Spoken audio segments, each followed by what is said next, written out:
Hello, welcome to day three, in which we will be reading the third chapter of the Age of Innocence. Um, it's been a day. Uh, had a little breakdown earlier about wealth distribution in the US. Um, trying not to look at social media, but not really trying, meaning that like knowing that I shouldn't be looking at social media and doing it anyways. Um, it's a little bit of a struggle bus, but I'm pretty like not that much of a struggle bus. I'm pretty privileged to be where I am and to live in pretty much comfort. Um, yeah, I don't have. I'm trying. I try to stall a little bit to but I can't stall that much. So yesterday, we were finally introduced. When I say finally, I mean it was the second chapter, and we're what 10 pages in. We were introduced to Ellen Olenska, who is a um, married woman who has come back from a failed marriage in Europe to some level of controversy back in New York. Newland has told her that has he? I don't know if he actually told her. We saw him tell her that he and May are engaged, though that was his intention on their talk together, and he's already quite put out of sorts about how he feels the way that she respects New York society, which is not very much, which is cool.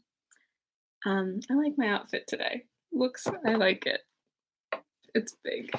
All right. So, hello, two people. Thank you for being here. Um, with that, I think I will get started. Let's do it. The Age of Innocence, Chapter 3. It invariably happened the same way. Mrs. Julius Beaufort, on the night of her annual ball, never failed to appear at the opera. Indeed, she always gave her ball on an opera night in order to emphasize her complete superiority to household cares, and her possession of a staff of servants competent to organize every detail of the entertainment in her absence. The Beauforts' house was one of the few in New York that possessed a ballroom. It antedated even Mrs. Manson Mingott's and the Headley Chiverses, at a time when it was beginning to be thought provincial to put a crash over the dining room floor and move the furniture upstairs. The possession of a ballroom that was used for no other purpose and left for 364 days of the year to shuttered darkness, with its gilt chairs stacked in a corner and its chandelier in a bag. This undoubted superiority was felt to compensate for whatever was regrettable in the Beaufort past. Mrs. Archer, who was fond of coining her social philosophy into axioms, had once said, "We all have our pet common people," as though the phrase was a daring one, and its truth was secretly admitted in many an exclusive bosom. But the Beauforts were not exactly common. Some people said they were even worse. Mrs. Beaufort belonged indeed to one of America's most honored families. She had been the lovely Regina Dallas of the South Carolina branch, a penniless beauty introduced to New York society by her cousin, the imprudent Medora Manson, who was always doing the wrong thing from the right motive. When one was related to the Mansons and the Rushworths, one had oh God, it's French, de trois de cite, as Mr. Jesus, I'm going for it today, as Mr. Sillerton Jackson, who had frequented the Tuileries, called it, in New York society. But did one not forfeit it in marrying Julius Beaufort? The question was, who was Beaufort? He passed for an Englishman, was agreeable, handsome, ill-tempered, hospitable, and witty. He had come to America with letters of recommendation from old Mrs. Manson Mingott's English son-in-law, the banker, and had speedily made himself an important position in the world of affairs. But his habits were dissipated, his tongue was bitter, His antecedents were mysterious, and when Medora Manson announced her cousin's engagement to him, it was felt to be one more act of folly in poor Medora's long record of imprudences.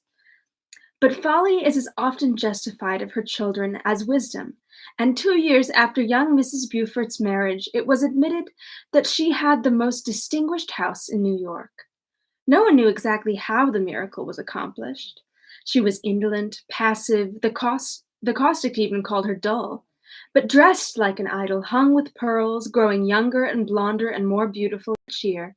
She throned in Mr. Beaufort's heavy brown stone palace, and drew all the world there without lifting her jeweled little finger. The knowing people said it was Beaufort himself who trained the servants, taught the chef new dishes, told the gardeners what hothouse flowers to grow for the dinner table and the drawing rooms, selected the guests, brewed the after dinner punch, and dictated the little notes his wife wrote to her friends. If he did, these domestic activities were privately performed, and he presented to the world the appearance of a careless and hospitable millionaire, strolling into his own drawing room with the detachment of an invited guest, and saying, "My wife's glove gloxinias, the hell, are a marvel, aren't they? I believe she gets them out from Kew." Mr. Beaufort's secret, people agreed, was the way he carried things off. It was all very well to whisper that he had been helped to leave England by the international banking house in which he had been employed. He carried off that rumor as easily as the rest, though New York's business conscience was no less sensitive than its moral standard. He carried everything before him and all New York into his drawing rooms. And for over 20 years now, people had said they were going to the Beauforts with the same tone of security as if they had said they were going to Mrs. Manson Mingott's, and with the added satisfaction of, of knowing that they would get hot canvasback ducks and vintage wines instead of tepid Veuve Clicquot without a year and warmed up croquettes from Philadelphia. Mrs. Beaufort, then, had as usual appeared in her box just before the jewel song, and when, again as usual, she rose at the end of the third act, drew her her opera cloak around her lovely shoulders, and disappeared, New York knew that meant that half an hour later the ball would begin. The Beaufort house was one that New Yorkers were proud to show foreigners, especially on the night of the annual ball. The Beauforts had been among the first people in New York to own their own red velvet carpet and have it rolled down the steps by their own footmen, under their own awning, instead of hiring it with the supper and the ballroom chairs. They had also inaugurated the custom of letting the ladies take their cloaks off in the hall, instead of shuffling up to the hostess's bedroom and recurling their hair with the aid of the gas burner. Beaufort was understood to have said that he was supposed all his wife's friends had maids, who saw to it that they were properly coiffes when they left home. Then the house had been boldly planned with a ballroom, so that instead of squeezing through a narrow passage to get to it, as at the Shivers, one marched solemnly down a vista of enfiladed drawing rooms, the sea green, the crimson, the bouton d'or, seeing from afar the many candled lustres reflected in the polished parquetry, and beyond that the depths of the conservatory, where camellias and tree ferns arched their costly foliage over the black and gold bamboo. Newland Archer, as became a young man of his position, strolled in somewhat late. He had left his overcoat with the silk-stockinged footman — the stockings were one of Beaufort's few fortities — and had dawdled a while in the library hung with Spanish leather and furnished with buhl and malachite, where a few men were chatting and putting on their dancing gloves, and had finally joined the line of guests whom Mrs. Beaufort was receiving on the threshold of the crimson drawing-room. Archer was distinctly nervous. He had not gone back to his club after the opera, as the young bloods usually did, but the night being fine, had walked for some distance up Fifth Avenue before turning back in the direction of the Beauforts' house. He was definitely afraid that the Mingotts might be going too far, that, in fact, they might have Granny Mingott's orders to bring Countess Olenska to the ball. From the tone of the club box, he had perceived how grave a mistake that would be, and though he was more than ever determined to see the thing through, he felt less chivalrously eager to champion his betrothed's cousin than before their brief talk at the opera. Wandering on to the Bouton d'Or drawing room, where Buford had the audacity to hang Love Victorious, the much discussed nude of Bourguereau. Wow, that's a real doozy. There's like four U's in that word. Archer found Mrs. Welland and her daughter standing near the ballroom door. Couples were already gliding over the floor beyond. The light of the wax candles fell on revolving tulle skirts, on girlish heads wreathed with modest blossoms, on the dashing aigrettes and ornaments of the young married woman's coiffures, and on the glitter of highly glazed shirt fronts and fresh glacé gloves. Miss Welland, evidently about to join the dancers, hung on the threshold, her lilies of the valley in her hand. She carried no other bouquet. Her face a little pale, her eyes burning with candid excitement. A group of young men and girls were gathered around about her, and there was much hand clasping, laughing, pleasantry, on which Mrs. Welland, standing slightly apart, shed the beam of a qualified approval. It was evident that Miss Welland was in the act of announcing her engagement, while her mother affected the air of parental reluctance considered suitable to the occasion. Archer paused a moment.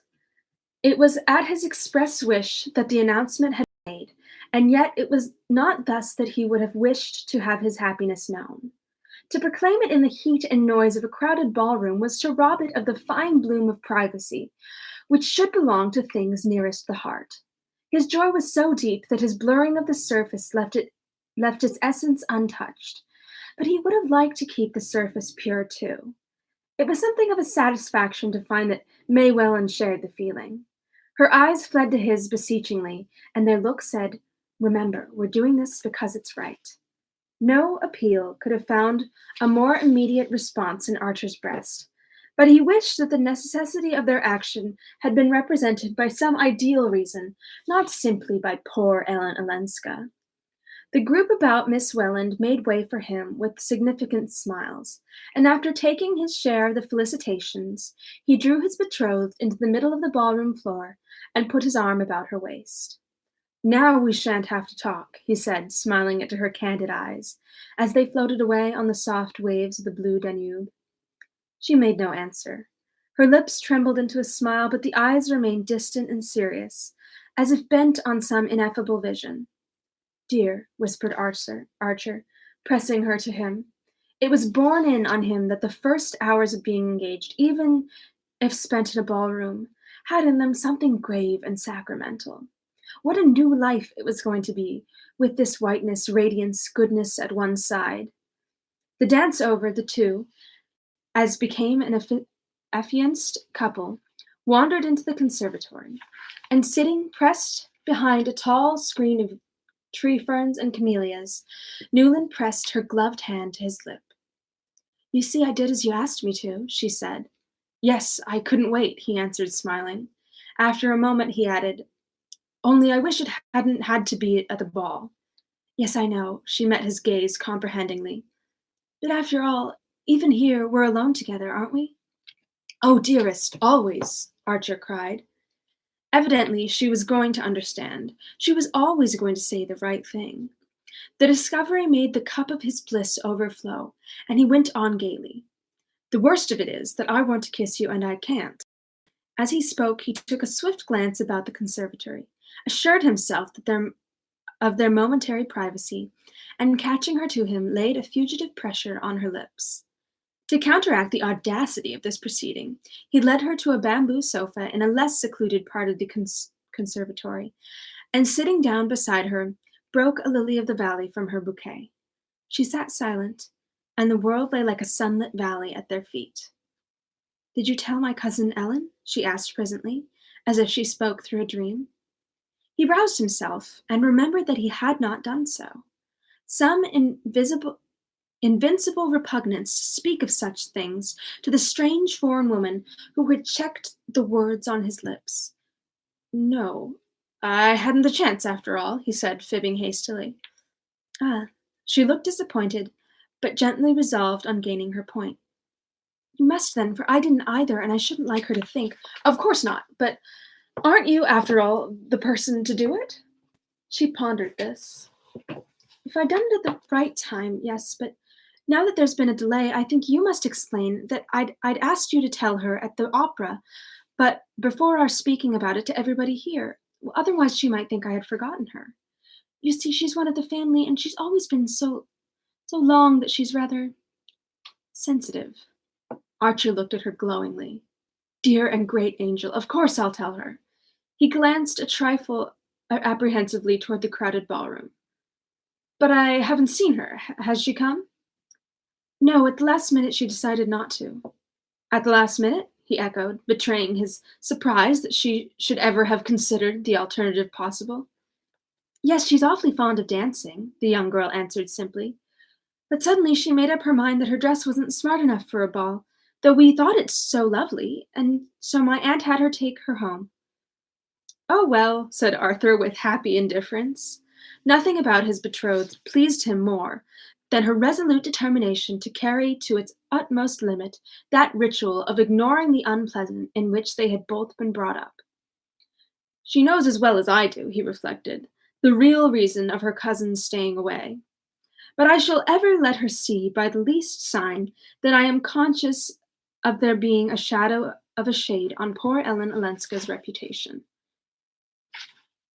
Oh, and that's the end of the chapter. We made it. All right. How fun. How nice. Where's Ellen Olenska? Let her come to the ball. Hello, hello. Hello, Shivank and my dear wonderful little. How are you guys doing? I will read through all of your little comments. Thanks for everybody for putting up with my pronunciations today. That was a real doozy. I warned my dear Twitter friends that oh my god, Kyle, hey. I warned my dear Twitter friends that anytime something French came up, it was gonna be a a real challenge. I didn't want to stop and spell it out in the moment, but the word that I really goofed up was spelled Bouguereau. It's not 4 U's, but it is 3. That's too many U's for me. So I'm, as always, grateful to be here. I wish and hope that you are happy and safe. I cannot wait to read through these comments. Last time I just had the best time laughing at them and with them as I finished up. So let me, Boogaroo. That would be my best guess too. So with that, I will. Oh my God, Kyle, that's insane and wonderful! Yay! I'm really glad to be here. I'm really glad that you guys are here. I will be here tomorrow, same time, same place, same book, different chapter. So it's a really nice. I like this fills a little hole that keeps opening up in my heart every day. So hopefully I'll see you all tomorrow. This has been quite wonderful. Au revoir.